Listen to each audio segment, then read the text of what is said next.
अध्याय 10।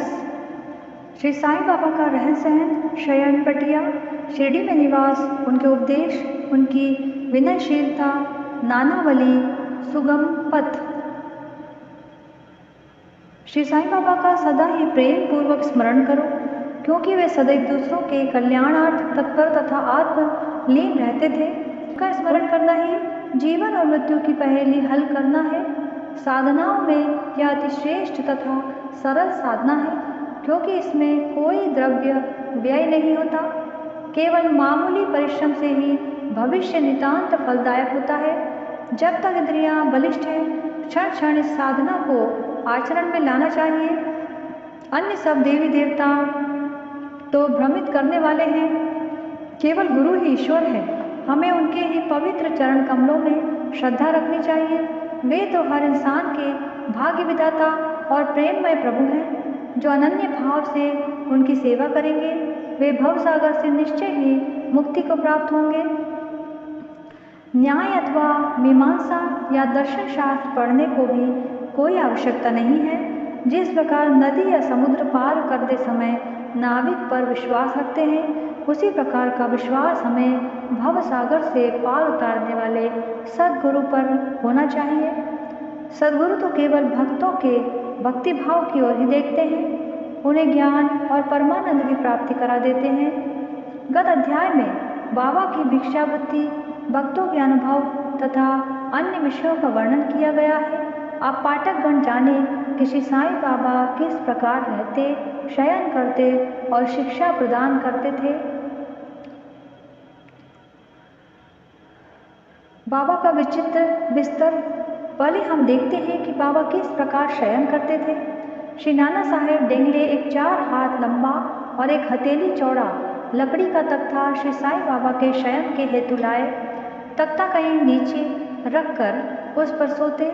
ऐसा न कर बाबा ने पुरानी चिंदियों से मस्जिद की बल्ली से उसे झूले के समान बांधकर उस पर शयन करना प्रारंभ कर दिया। चिंदियों के बिल्कुल पतली और कमजोर होने के कारण लोगों को उसका झूला बनना एक पहेली सा बन गया। चिंदियां तो केवल तख्ते का भी भार सहन नहीं कर सकती थी, फिर वे बाबा के शरीर का भार किस प्रकार सहन कर सकेंगी। जिस प्रकार भी हो, यह तो राम ही जाने, परंतु यह तो बाबा की एक लीला थी, जो फटी चिंदियां, तख्ते तथा बाबा का भार संभाल रही थी। बाबा को तख्ते पर बैठे या शयन करते हुए देखना देवताओं को भी दुर्लभ दृश्य था। सब आश्चर्यचकित थे कि बाबा किस प्रकार तख्ते पर चढ़ते होंगे और किस प्रकार नीचे उतरते होंगे। कौतूहलवश लोग इस रहस्योद्घाटन के हेतु दृष्टि लगाए रहते थे, परंतु यह समझने में कोई भी सफल न हो सका और इस रहस्य को जानने के लिए भीड़ उत्तर बढ़ने लगी। इस कारण बाबा ने एक दिन तख्ता तोड़कर बाहर फेंक दिया। यद्यपि बाबा को अष्ट सिद्धियां प्राप्त थी, परंतु उन्होंने कभी भी उनका प्रयोग नहीं किया और न कभी उनकी ऐसी इच्छा ही हुई।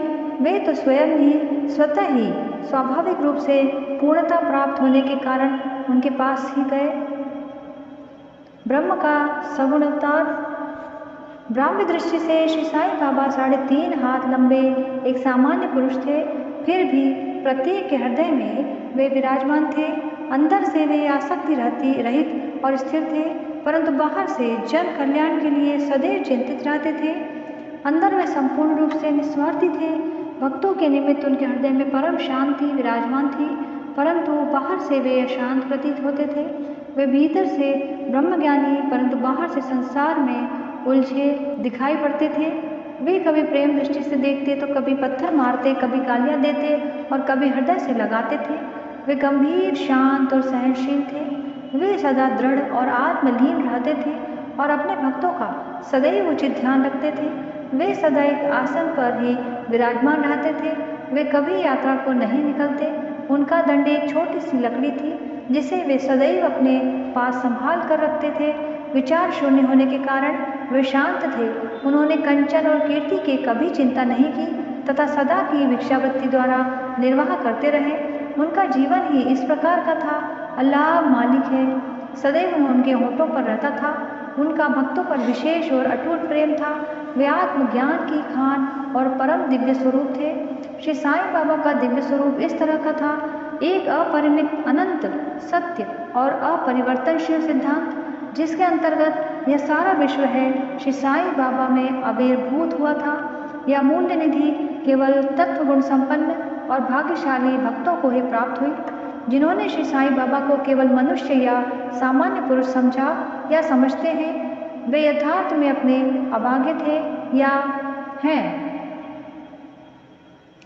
श्री साईं बाबा के माता पिता तथा उनकी जन्म तिथि का ठीक ठीक पता किसी को भी नहीं है, तो भी उनके शिरडी में निवास के द्वारा उसका अनुमान लगाया जा सकता है। जब पहले बाबा शिरडी में आए थे तो उस समय उनकी आयु केवल 16 वर्ष की थी। वे शिरडी में 3 वर्ष तक रहने के बाद फिर कुछ समय के लिए अंतर ध्यान हो गए। कुछ काल के उपरांत वे औरंगाबाद के समीप निजाम स्टेट में प्रकट हुए और चांद पाटिल की बारात के साथ पुनः शिरडी पधारे। उस समय उनकी आयु 20 वर्ष की थी। उन्होंने लगातार 60 वर्षों तक शिरडी में वास किया और सन 1918 में महासमाधि ग्रहण की। इन तथ्यों के आधार पर हम कह सकते हैं कि उनकी जन्म तिथि सन 1838 के लगभग थी।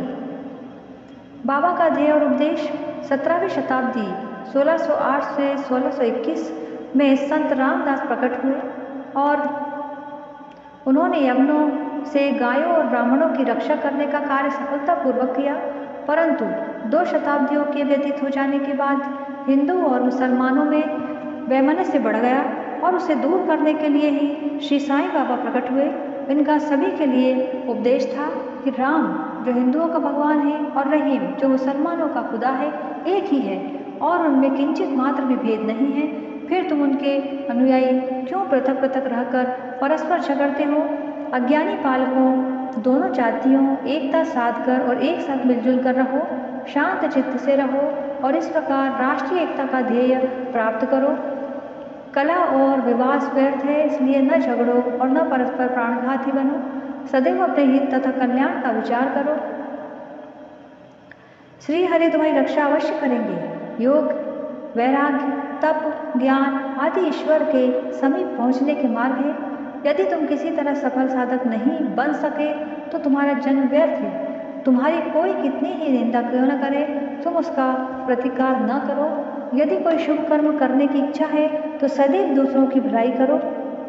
संक्षेप में यही श्री साईं बाबा का उपदेश है कि उपर्युक्त कथानुसार आचरण करने से भौतिक तथा आध्यात्मिक दोनों ही क्षेत्रों में तुम्हारी प्रगति होगी। सच्चिदानंद सद्गुरु श्री साईनाथ महाराज। गुरु तो अनेक हैं। कुछ गुरु ऐसे हैं जो द्वार द्वार हाथ में बीना और करताल लिए अपने धार्मिकता का प्रदर्शन करते फिरते हैं। वे शिष्यों के कानों में मंत्र फूंकते और उनकी संपत्ति का शोषण करते हैं। वे ईश्वर भक्ति तथा धार्मिकता का केवल ढोंग ही रचते हैं। वे वस्तुतः अपवित्र और अधार्मिक होते हैं। श्री साईं बाबा ने धार्मिक निष्ठा प्रदर्शित करने का विचार भी कभी मन में नहीं किया। दैनिक बुद्धि उन्हें किंचित मात्र भी छू न गई थी, परंतु उनमें भक्तों के लिए असीम प्रेम था। गुरु 2 प्रकार के होते हैं, पहला नियत और दूसरा अनियत। अनियत गुरु के आदेशों से अपने में उत्तम गुणों का विकास होता तथा चित्त की शुद्धि होकर विवेक की वृद्धि होती है। वे भक्ति पथ पर लगा देते हैं, परंतु नियत गुरु की संगति मात्र से द्वैत बुद्धि का हास शीघ्र हो जाता है। गुरु और भी अनेक प्रकार के होते हैं जो भिन्न भिन्न प्रकार की सांसारिक शिक्षाएं प्रदान करते हैं। यथार्थ में जो हमें आत्मास्थित बनाकर इस भवसागर से पार उतार दे, वही तो सद्गुरु है। श्री साईं बाबा उसी कोटि के सद्गुरु थे। उनकी महानता अवर्णनीय है। जो भक्त बाबा के दर्शनार्थ आते, उनके प्रश्न करने के पूर्व ही बाबा उनके समस्त जीवन की त्रिकालिक घटनाओं का पूरा विवरण कह देते थे। वे समस्त भूतों में ईश्वर दर्शन किया करते थे। मित्र और शत्रु उन्हें दोनों एक समान थे। वे निस्वार्थी तथा दृढ़ थे। भाग्य और दुर्भाग्यों का उन पर कोई प्रभाव न था। वे कभी संशयग्रस्त नहीं हुए। देहधारी होकर भी उन्हें देह की किंचित मात्र आसक्ति नहीं थी। देह तो उनके लिए केवल एक आवरण मात्र था। यथार्थ में तो वे नित्य मुक्त थे। वे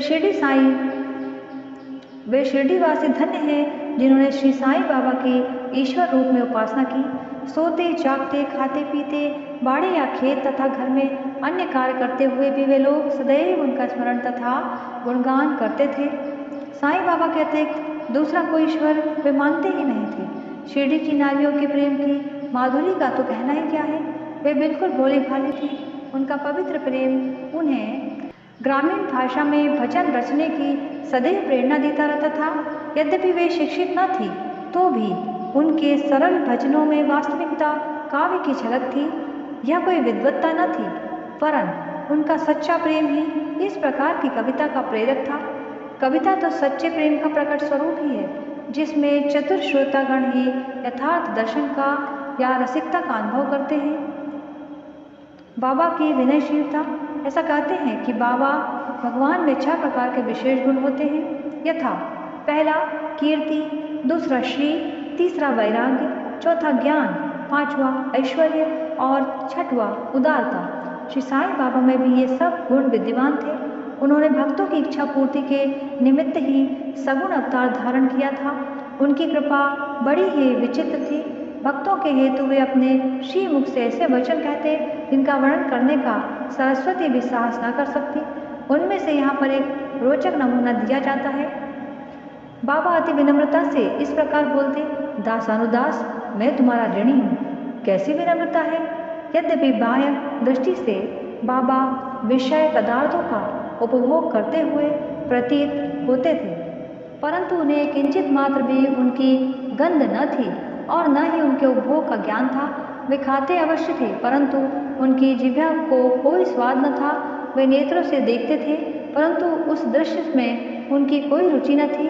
काम के संबंध में वे हनुमान सदृश अखंड ब्रह्मचारी थे।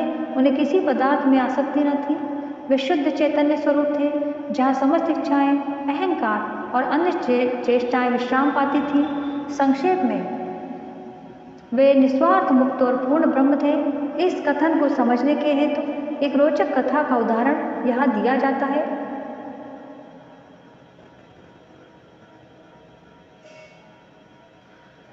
नानावली। शिरडी में नानावली नाम का एक विचित्र और अनोखा व्यक्ति था। वह बाबा के सब कार्यों की देखभाल किया करता था। एक समय जब बाबा गादी पर विराजमान थे, वह उनके पास पहुंचा। वह स्वयं ही गादी पर बैठना चाहता था, इसलिए उसने बाबा को वहां से हटने को कहा। बाबा ने तुरंत गादी छोड़ दी और तब नानावली वहां विराजमान हो गया। थोड़े समय वहां बैठकर वह उठा और बाबा को अपने स्थान ग्रहण करने को कहा। बाबा पुनः आसन पर बैठ गए। यह देखकर नानावली उनके चरणों पर गिर पड़े। इस प्रकार अनायास ही आज्ञा दिए जाने और वहां से उठाने जाने के कारण बाबा में किंचित मात्र भी अप्रसन्नता की कोई झलक दिखाई नहीं दी। सुगम पथ संतों की कथाओं का श्रवण करना और उनका समागम।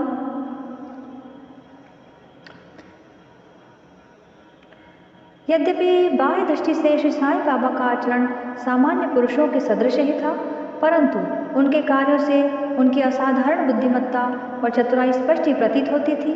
उनके समस्त कर्म भक्तों की भलाई के निमित्त ही होते थे। उन्होंने कभी भी अपने भक्तों को किसी आसन या प्राणायाम के नियमों अथवा किसी उपासना का आदेश कभी नहीं दिया और न उनके कानों में कोई मंत्र ही फूंका।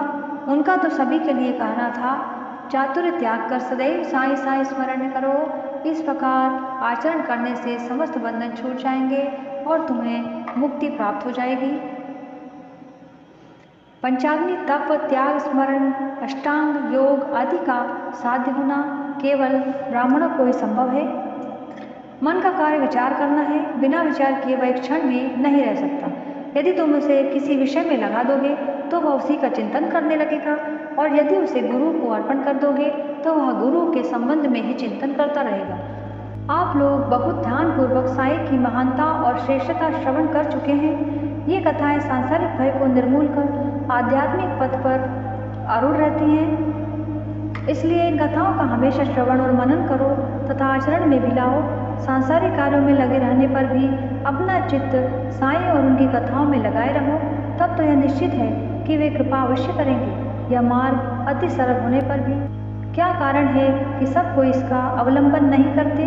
कारण केवल यह है कि ईश कृपा के अभाववश लोगों में संत कथाएं श्रवण करने की रुचि उत्पन्न नहीं होती। ईश्वर की कृपा से ही प्रत्येक कार्य सुचारू एवं सुंदर ढंग से चलता है। संतों की कथा का श्रवण ही संत समागम सदृश है। संत सानिध्य का महत्व अति महान है। उससे दैहिक बुद्धि, अहंकार और जन्म मृत्यु के चक्र से मुक्ति हो जाती है। हृदय की समस्त ग्रंथियां खुल जाती है और ईश्वर से मिलन हो जाता है। जो चैतन्य घन स्वरूप है, विषयों से निश्चित ही विरक्ति बढ़ती है तथा दुखों और सुखों में स्थिर रहने की शक्ति प्राप्त हो जाती है।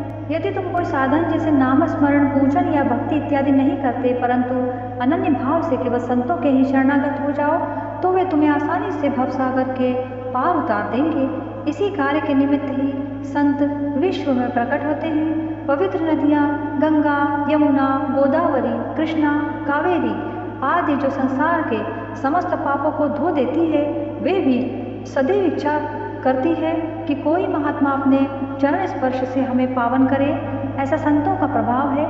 गत जन्मों के शुभ कर्मों के फलस्वरूप ही श्री साईं चरणों की प्राप्ति संभव है। मैं श्री साईं के मोह विनाशक चरणों का ध्यान कर यह अध्याय समाप्त करती हूँ। उनका स्वरूप कितना सुंदर और मनोहर है। मस्जिद के किनारे पर खड़े हुए वे सब भक्तों को उनके कल्याणार्थ ऊदी वितरण किया करते थे, जो इस विश्व को मिथ्या मानकर सदा आत्मानंद में निमग्न रहते थे। ऐसे सच्चिदानंद श्री साईं महाराज के चरण कमलों को मेरा बार बार नमस्कार है। ओम श्री सद्गुरु साईनाथार्पणमस्तु। शुभम भवतु इति 10th अध्यायः समाप्तम्। नमस्कार।